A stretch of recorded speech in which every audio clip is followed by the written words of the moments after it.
If the major archaeological advance of the mid-20th century was the application of radiometric dating methods, including radiocarbon dating, to the prehistoric past, the great clarification at the turn of the new millennium was offered by the developments of molecular genetics.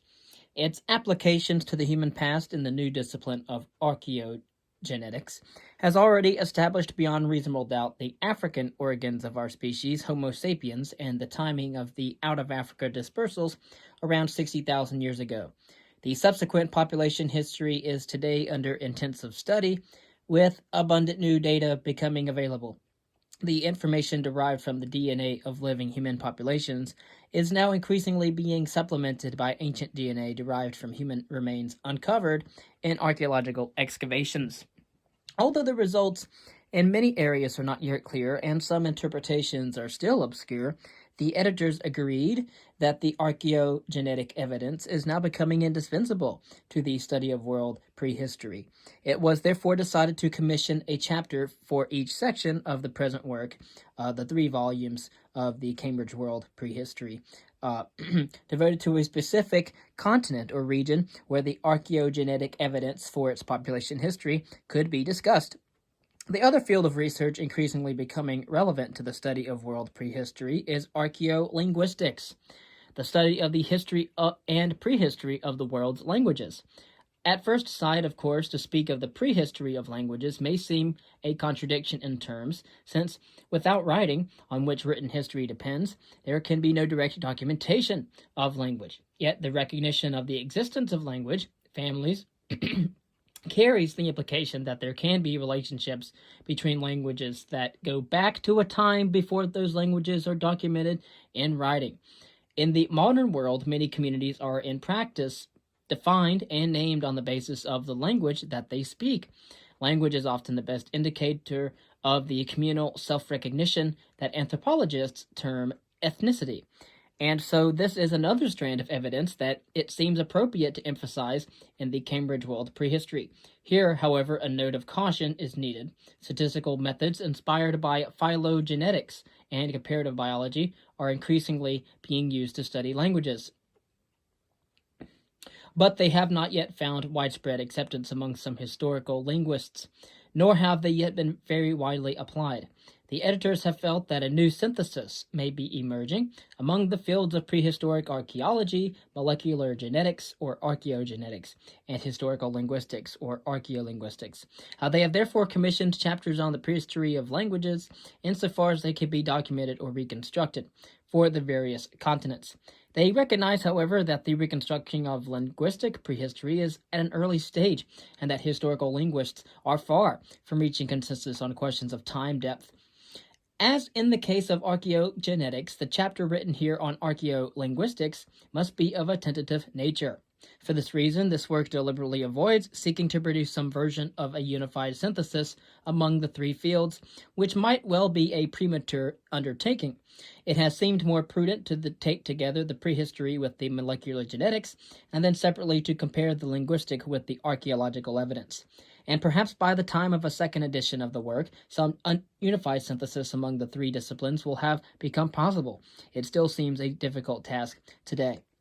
Various other directions and modes of interpretation have been developed in recent years, and the history and theory of prehistoric archaeology are now well-developed fields. The processual archaeology of the 1960s, or also known as the New Archaeology, as it was then termed, has been followed by the post-processual archaeology. Of course, these approaches in its of the succeeding decades. In turn, this has been superseded by the multivocality of the postmodern world.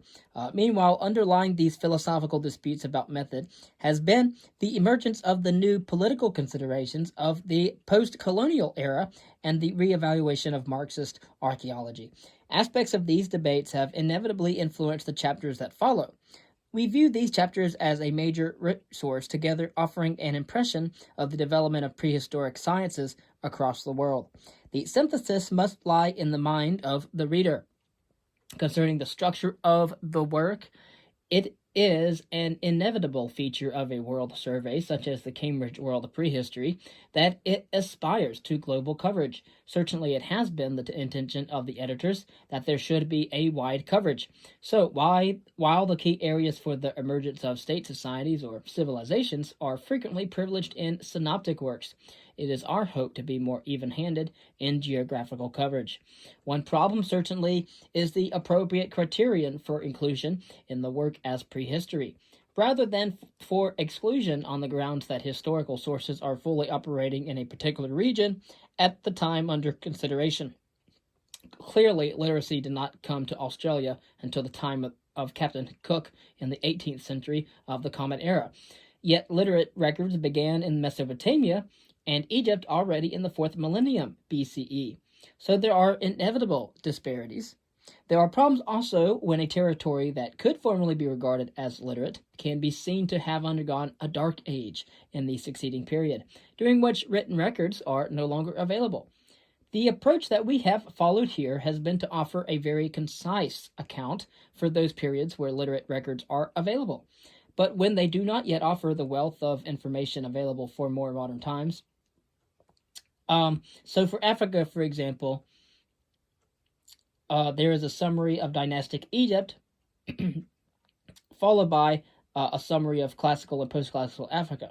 These chapters, for example, like a summary of ancient China and a summary of Akkad, have the purpose of providing some outline narrative for periods and other areas that still properly can be regarded as prehistoric. They avoid the gaps that total exclusion on the grounds of literacy would create. So the inclusion of a chapter on the post-classical and Islamic periods in Western and Central Asia, and a summary of the classical world, avoid the formation of seriously damaging lacunae. We have here regarded the pre-Columbian periods in Central and South America as effectively prehistoric, in view of the paucity of written records in Mexico until the colonial period, and the absence of readable texts in Peru, whatever secrets the Quipu may hold. In effect, this allows the work to create an outline narrative for the world, stopping in the classical period in Europe and the equivalent in Western Asia. For some other areas, prehistory can be deemed to end with the experience of European colonization. After some discussion, it has seemed inevitable that a broadly geographical approach be adopted, which, following current understanding of the origins of humankind, should begin in Africa. The out-of-Africa expansion of our species then suggests that South and Southeast Asia could come next. Western and Central Asia, and then Europe and the Mediterranean come last in a deliberate effort to disrupt the precedence that the early development of writing is sometimes thought to confer. For each region, as noted earlier, the evidence from DNA and from historical linguistics are reviewed. They do not yet offer a coherent and unified view when brought into contact with the archaeological evidence. But such a synthesis is to be anticipated when the foundations for chronology in the fields of molecular genetics and historical linguistics are more thoroughly explored and understood.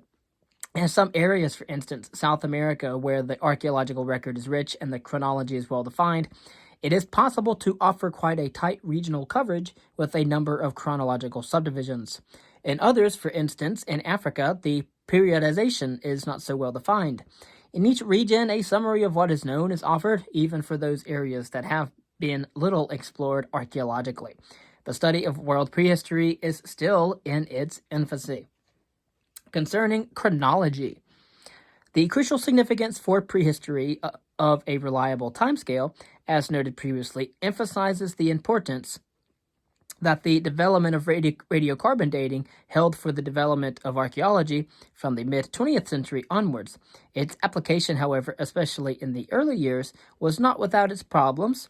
The tree ring calibration of the radiocarbon timescale held a number of implications, not least the realization that the accuracy of radiocarbon determinations over parts of the timescale is significantly restricted by the presence of kinks in the calibration curve that make the resulting calibrated dates less precise than one might have wished. The measurement of radiocarbon is not, however, the only reliable method available to the prehistoric archaeologist for the determination of the age of samples. Indeed, for time periods before about 50,000 years ago, the concentration of the radiocarbon remaining in ancient samples is too small to be measured effectively, and other chronometric techniques need to be used. The range of dating techniques made available to archaeology by the natural sciences is now very wide in its scope. Without reviewing them in detail, it may be helpful to indicate some of the principal approaches to the problem of absolute dating.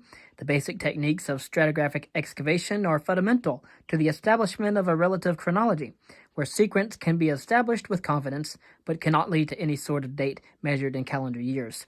For this, in relation to the prehistoric period, it is necessary to rely upon the techniques of archaeological science.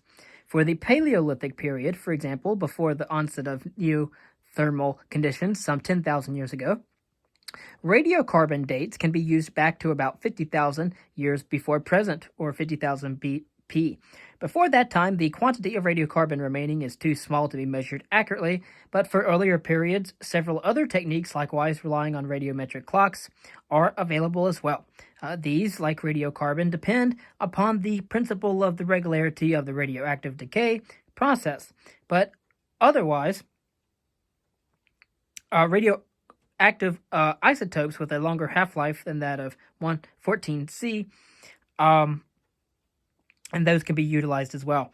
So one of the most widely used is potassium-argon dating, which is used by geologists to date rocks that are hundreds of millions of years old, and it has proved one of the most appropriate techniques to date early human hominin sites in Africa, which can be up to 5 million years old. And so, it is restricted to volcanic rock, no more recent than around 100,000 years old. It is, however, radiocarbon dating that made possible a truly global view of prehistory, although its accuracy should not be exaggerated, for no single date can offer a precision of more than 50 years or so. Its its applicability to any organic material contemporary with the events of the period under consideration gives it a very general relevance. And the role of climate and climatic change. And as we write, Pakistan is suffering the worst flooding in its history, with millions of people rendered homeless. It is a stark reminder that humankind has always been at the mercy of the elements, with extreme weather, drought, floods, storms affecting populations throughout prehistory as well as history, up to and including the present day. Many examples are to be found throughout these volumes, most notably the sequence of glacial and interglacial episodes during the Pleistocene in the Sahara Desert. Even small fluctuations in rainfall had dramatic consequences over time. Dune fields expanded and contracted, and at times no human being could survive in much of North Africa, while at other times the Sahara was home to elephants, rhinos, hippos, crocodiles, ostriches, and giraffes, which around in the region, they still are there today, and even in the region's prehistoric rock art. Lakes came and went, the vegetation and the fauna were modified, and the subsistence practices of prehistoric peoples constantly had to adapt to these changing environmental conditions. Many examples can also be found within these volumes of the effects of cyclical climatic phenomena such as monsoons or the El Niño Southern Oscillation, which, as has recently been pointed out, the Asian monsoon system affects more than half of humanity worldwide, and a reconstruction of droughts and pluvials over the past millennium, derived from tree ring chronologies, has revealed the occurrence and severity of the monsoon failures and mega droughts that have repeatedly affected the farming peoples of Asia during that period. And in turn, there can be knock-on effects on society. For instance, in the late 1630s, so about 1640s, so about the first half of the 17th century, the most serious droughts in 5 centuries afflicted China and seems to have triggered peasant rebellions that led to the fall of the Ming Dynasty in 1644. The late Victorian Great Drought of 1876 to 1878, that was around the late 19th century, occurred during one of the most severe El Niño events in the past 150 years, and among its devastating consequences across much of the tropics was a revolt against the French in Vietnam. More than 30 million people are thought to have died from famine worldwide at that time. It is hardly surprising, therefore, that any major events of this kind and prehistory will have had a major impact on human societies. And then we go over key themes as well as towards new problems. The regional coverage that the Cambrian world prehistory sets out to give is undertaken on a geographical basis. This approach, while offering some benefits and potential uniformity of treatment, may at first sight make it difficult to discern any overarching grand narrative. What is the basic story? The reader may find it difficult to formulate a clear answer to that question, yet it is one of the strengths of the study of prehistory that there is, in fact, no single authoritative story. There are many stories, some yet to be written. The basic evidence is archaeological in character. The data first make their appearance as material objects.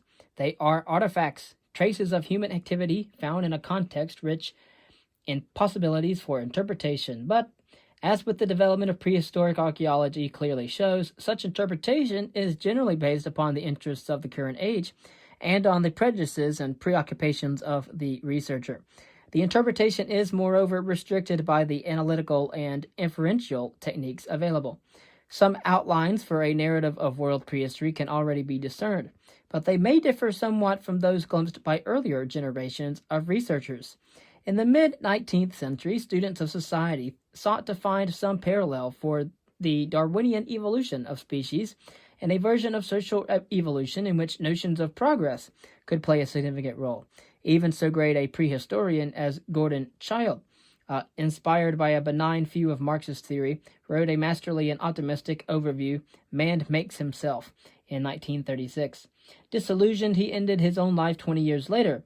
In reality, it is for each generation, and perhaps even for each observer, to draw the lessons of history or of prehistory. It is now possible to outline a series of problems to which the present survey, as set out in these volumes, begins to offer some solutions, or, if that is too bold a claim, at least to contribute data that are relevant.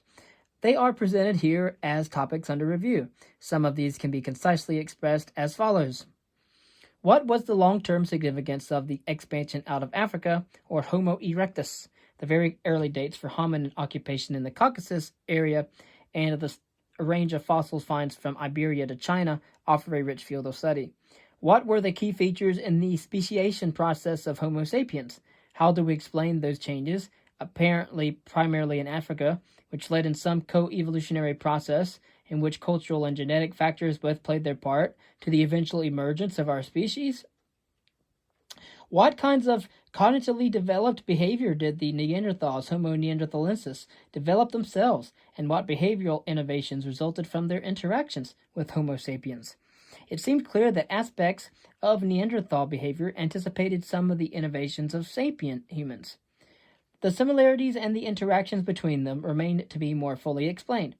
Seafaring was apparently involved in the human colonization of Australia. Was this the earliest development of maritime skills, and what other instances can be documented in the Pleistocene period?